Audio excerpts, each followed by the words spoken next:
قیامت دن نیکیاں اور برائیاں تولی جائیں گی. جس کی نیکیاں زیادہ ہوں گی وہ مطلب بچ جائے گا، جس کی برائیاں زیادہ ہو جائیں گی. لیکن اس کا قطعاً یہ مقصد نہیں ہے ایک بندہ کہے کہ جی میں نے اپنے کسی رشتہ دار کا 1,00,000 روپیہ دبایا ہے تو میں تہجد کے پہلے 2 نفل پڑھتا تھا اب 4 پڑھ لیا کروں گا معاف ہو جائے گا. نہ، ناٹ ایٹ آل، ایسا نہیں ہوگا. حقوق العباد قطعاً نہیں معاف ہوں گے جب تک وہ بندہ معاف نہیں کرے گا.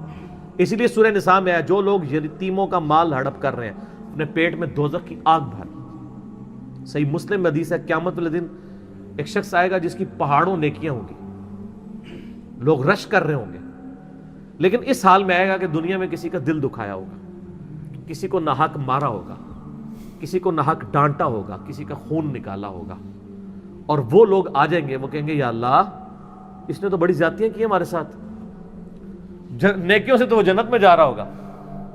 اللہ کہے گا اچھا آج بدلہ ہے، یہ تو پیسے تو تمہیں دے نہیں سکتا، تو آؤ اس کی نیکیاں، آج کی کرنسی نیکیاں لو، اس کی نیکیاں. لوگ لیتے جائیں گے وہ پہاڑوں جتنی نیکیاں ختم. ایسا کہانی نہیں جو صحیح مسلم شریف ہے، ایک بزرگ شریف یا علماء شریف کی کہانی نہیں ہے. اور یہ سٹارٹ اس سے ہوتا ہے کہ نبی علیہ السلام نے صحابہ سے کہا جانتے ہو مفلس کون ہے؟ صحابہ نے کہا یا رسول اللہ ہم تو مفلس اسی کو سمجھتے ہیں جو غریب ہو، دنیا کا مال اس کے پاس نہ ہو. آپ نے فرمایا کہ میری امت کا مفلس وہ ہے جو یہ نیکیاں لے کے آیا لیکن اس حال میں کہ کسی کے ساتھ زیادتی کی ہوئی، تو وہ لوگ قیامت دن اس کی نیکی ایک ایک کر کے لے جائیں گے حتیٰ کہ اس کی نیکیاں ختم. ابھی بھی لوگ باقی ہوں گے جن کا بدلہ اس نے دینا ہوگا. اب تو مسئلہ ہی ختم. اللہ فرمائے گا اچھا اب نیکیاں تو نہیں ہے، اس طرح کرو اپنے گناہ اس کے کھاتے میں ڈالنا شروع کر دو. جس نے اس سے بدلہ لینا ہے نا، کوئی کہ جی میرے اس نے 1000 درہم دینے تھے، میں 1,00,000 گنا اپنے اس کے کھاتے میں ڈالتا ہوں. ٹھیک ہے جی، کرتے کرتے کرتے اس کو اوندھا منہ دوزخ میں ڈال دیا جائے گا. اور جن لوگوں کے ساتھ زیادتیاں ہوئی ہوں گی ان میں سے کئی لوگ ہوں گے جو جن کی نیکیاں تھوڑی بہت کم پڑی ہوں گی وہ جنت میں چلے جائیں گے. تو سر یہ آپ سمجھ لیں نماز پڑھنے کا، داڑھی رکھنے کا قطعاً یہ مقصد نہیں ہے کہ باقی آپ کے فراڈ معاف ہو جائیں گے. دین ٹوٹل پیکج کا نام ہے، یہ پک اینڈ چوز نہیں ہے. اس میں تھوڑے سے معاملے کے اوپر بھی اللہ تعالیٰ گرفت کر سکتا ہے. سورہ بقرہ میں جو 7 یونیورسل ٹروتھ ہیں ان میں سے ایک یہ ہے کہ کسی شخص نے اگر کوئی ایک گناہ بھی ایسا کیا کہ اس گناہ نے اس کو گھیر لیا، وہ مارا گیا، اس کے لیے پھر دوزخ ہے. ایک گناہ بھی کسی کو دوزخ میں لے کے جانے کے لیے کافی ہے. صحیح مسلم میں حدیث ہے کہ مؤمن کے لیے گناہ چھوٹا سا بھی ایسا ہے جیسے اس کے سر پہ کسی نے پہاڑ رکھ دیا، اور منافق کے لیے بڑے سے بڑا گناہ بھی ایسا ہے کہ جیسے ناک پہ ایک مکھی تھی اڑا دی، اس کو کوئی پرواہ نہیں. یہ فرق ہے. تو نماز بے حیائی اور برے کاموں سے روکتی ہے کہ نماز کے اندر ہم اللہ کو کہتے ہیں اللہ ہمیں سیدھے راستے پہ چلا. تو یہ جب آپ کہہ رہے ہوتے ہیں تو کیا یہ آپ صرف اعلان ہی کر رہے ہوتے ہیں، خواہش بھی اس کی رکھ رہے ہوتے ہیں؟ تو خواہش رکھ رہے ہیں تو آپ کو سیدھا راستہ پتہ ہے. مورل لاس تو ہر بندے کو پتہ ہے، دنیا کے ہر انسان کو پتہ ہے کہ جھوٹ بولنا غلط ہے. اس کے لیے پیغمبروں کی تعلیمات نہ بھی پہنچی ہوں تو مورل لاس تو آپ کو پتہ ہے. کسی کے پیسہ دبانا یہ غلط ہے تو پتہ ہے. جب آپ کہہ رہے ہوتے ہیں مجھے اللہ سیدھے راستے پہ چلا، پھر اللہ سے مدد مانگ رہے ہوتے ہیں کہ اس پہ مجھے استقامت دے، نیک لوگوں کے راستے پہ چلا، برے لوگوں کے راستے سے بچا، تو اس کا مطلب ہے آپ خواہش کا اظہار کر رہے ہیں تو یقیناً آپ کوشش بھی کر رہے ہوں گے. اور آپ کوشش نہ کر رہے ہو، صرف زبان سے ہی کہہ رہے ہو، تو سر زبان سے کہنے سے تو پیٹ نہیں بھرتا نا. اگر کوئی کہ جی میں نیت کرتا ہوں آج کے کھانے کی بسم اللہ الرحمن الرحیم ایسے کر لے، پیٹ بھر جائے گا؟ فزیکلی ایفرٹ کرنی پڑے گی. اس طرح نیک بندے کی بھی صرف نیت کرنے سے نیک نہیں کو بنے گا جب تک ایفرٹ پٹ نہیں کرے. سیریس. مجھے ڈاکٹر سرار صاحب کی بات یاد آ گئی رحمہ اللہ تعالی، اللہ تعالیٰ ان کی غلطیوں سے درگزر فرمائے، ان کو نیک کاموں کا اجر فرمائے. وہ کہتے ہیں کہ بعض لوگ جب دعا کر رہے ہوتے ہیں نا اللہ مجھے نیک بنا دے، تو اندر سے وہ کہتے ہیں کہ ذرا بنا ہی نہ دے تو منو تے اپنے پٹھے کام بھی چھڑنے پہ جڑے نے. تو جب ختم قرآن ہوا نا بیان القرآن کا، اس کے اینڈ پہ انہوں نے ایک دعا کرائی ہے سر. اس میں انہوں نے جملے بولے ہیں نا، میں کہتا ہوں جی بندے کے اندر سے باہر نکل جاتے ہیں وہ جملے. دعا انہوں نے بڑی چھوٹی کرائی، اس سے پہلے ایک جملہ بولا کہ ہم یہ دعا کرنے لگے ہیں اس ختم قرآن کے اینڈ کے اوپر، جو انہوں نے 108 گھنٹے میں پوری قرآن کی تفسیر ریکارڈ کرائی 1998 میں قرآن اکیڈمی کراچی میں. ان کا اگر تو واقعی ہم نیک بننا چاہتے ہیں اندر سے تو ہم اللہ سے مانگ لیتے ہیں، اور اگر ہم اندر سے نہیں بننا چاہتے، ایک رسمن دعا کرنا چاہتے ہیں، تو یہ بھی اور دعاؤں کی طرح ایک دعا ہی ہوگی، اس کے بعد اینڈ رزلٹ کچھ نہیں نکلے گا. تو وہ بھی اور نمازوں کی طرح ایک نماز ہی ہوگی، اس کا اینڈ رزلٹ کوئی نہیں نکلے گا جب کوئی بندہ چینج ہونا ہی نہیں چاہتا. ٹھیک ہے. ایک بندہ کہہ رہا ہے مجھے نیک بنا دے، اور وہ اندر نیت کر رہا ہے کہ کہیں نیک بننا پڑ گیا تو مجھے تو اتنا کچھ چھوڑنا پڑ جائے گا، کدھر بڑھائی نہ دوے، ڈر رہے ہوئے اندروں. وہ اسی طریقے سے اسی پیشن کے ساتھ نیک بننے کی خواہش کر رہا ہو جس طرح ایک سخت پیاسا بندہ جون جولائی میں روزے کے وقت یہ نیت کر رہا ہوتا ہے کہ جیسے ہی روزہ کھلے گا تو میں ٹھنڈا پانی پیوں گا. اس لیول کی اگر اس کی نیت ہوگی نا نیکی کرنے کی، پھر ہی نیکی کی توفیق ملے گی. اور وہ شخص جس کا ایک دفعہ گرم استری سے ہاتھ جل جائے، وہ دوبارہ ٹھنڈے استری کو بھی ہاتھ لگاتے ہوئے جس طرح ڈرے گا نا، اس طرح جب گناہوں سے ڈرنا شروع کرے گا نا تو پھر اس کو گناہوں سے بچنے کی توفیق ملے گی. آپ کو میں ایک مثال دیتا ہوں. اگر کوئی شخص آپ کی دعوت کرے اور آپ کی پسندیدہ چیز پکائے اس دعوت میں، مثلا میں اپنی بات کر رہتا ہوں، بریانی پکا لیں تو، اور میں نے صبح ناشتہ بھی ہلکا کیا ہو، دن کو میں کھانا نہ کھاتا ہوں اور ڈنر میرا بریانی کا ہو، اور جیسے ہی میں اس کی بیٹھک میں انٹر ہوں بریانی کی خوشبو محلے سے ہی گلیوں میں ہی آنا شروع ہو جائے تو بس صرف بریانی شریف کے سامنے آنے کی دیر ہے، پھر ایک میں ایک تو باقی سارے پھیٹے منہ، یہی ہوگا نا.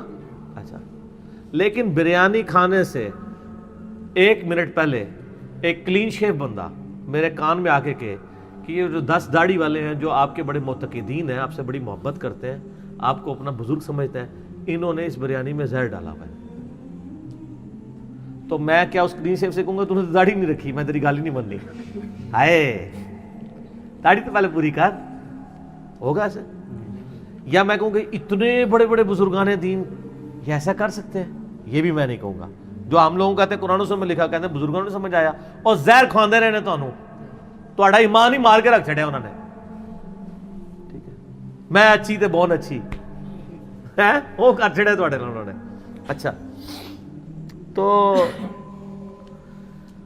وہ 10 کے 10 بزرگان دین وہاں قرآن میں بھی قسم آپ کو دے دینا کہ سر ہم قسم دیتے ہیں، ہمارے کہنے پہ آپ کھا لیں، اس میں زہر کوئی نہیں ہے، ہم گارنٹی دیتے ہیں، آپ کسی کی گارنٹی نہیں مانیں گے.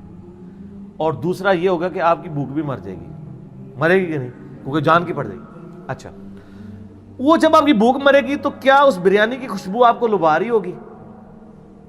تھوڑی دیر پہلے لبھا رہی تھی، اس لیے کہ اس کے اندر چھپا ہوا عذاب آپ کے سامنے آ گیا.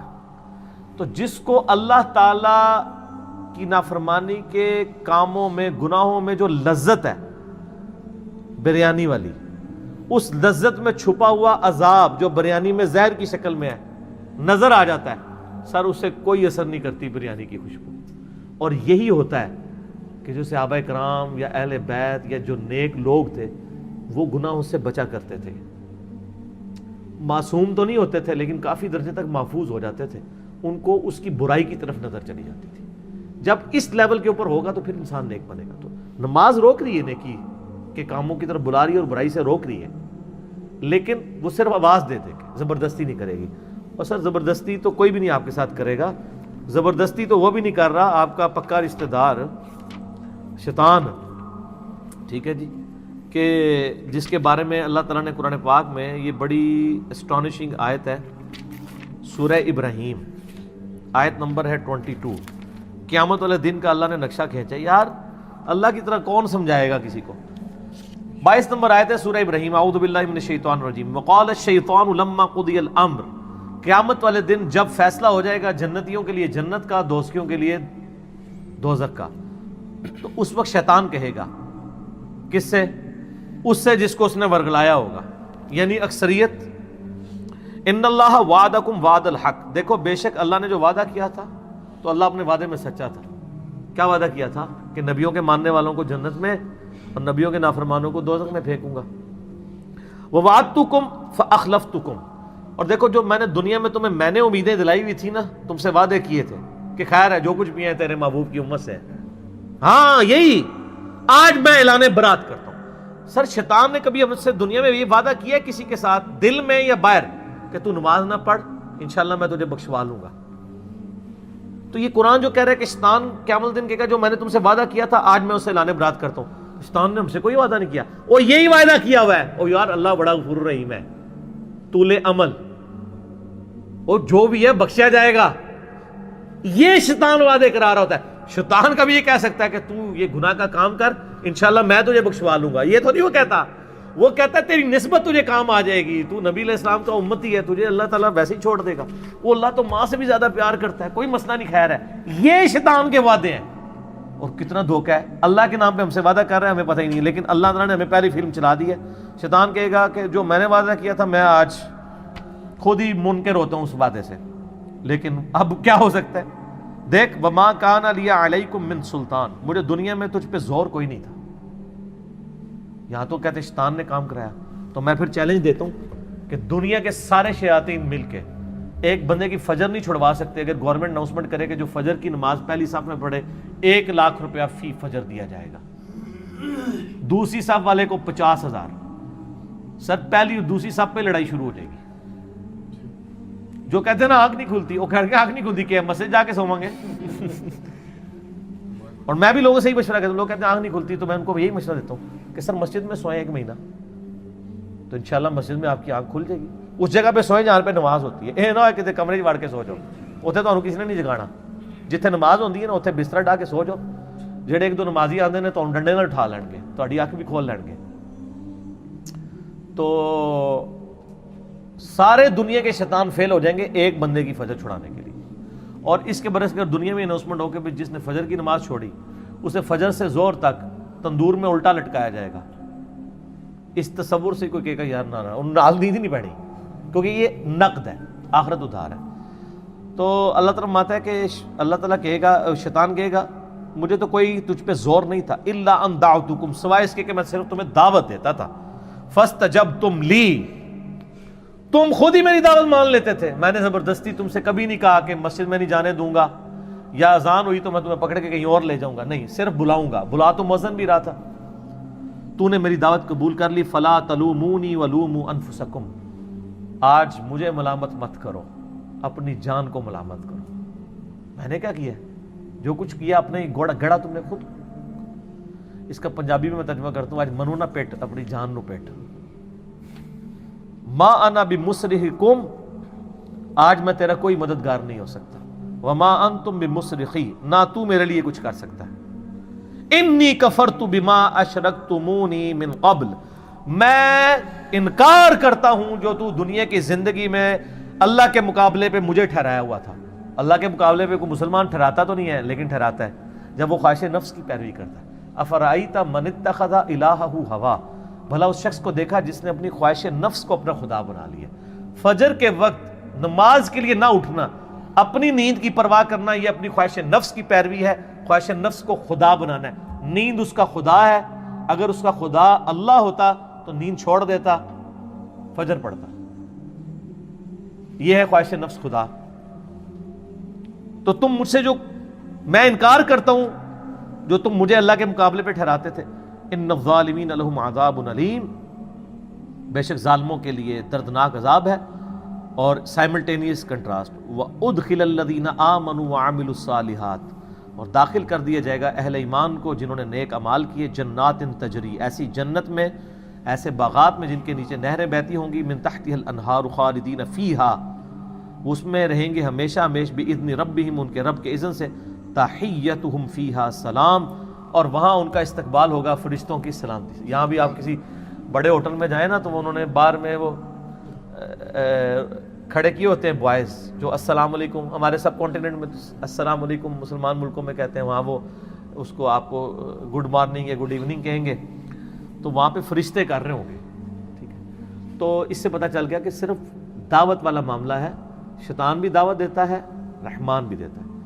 بخاری مسلم میں حدیث ہے، مسلم شریف میں ذرا ڈیٹیل کے ساتھ ہے، بخاری مسلم میں الفاظ ہیں کہ شیطان تمہارے جسم میں خون کی طرح دوڑتا ہے، اور صحیح مسلم میں الفاظ ہیں کہ ہر انسان کے ساتھ ایک فرشتہ ہے اور ایک شیطان ہے، یعنی جن۔ فرشتہ اسے نیکی کی طرف بلاتا ہے، شیطان برائی کی طرف۔ صحابہ نے بڑی جرأت کر کے پوچھا یا رسول اللہ آپ کے ساتھ بھی؟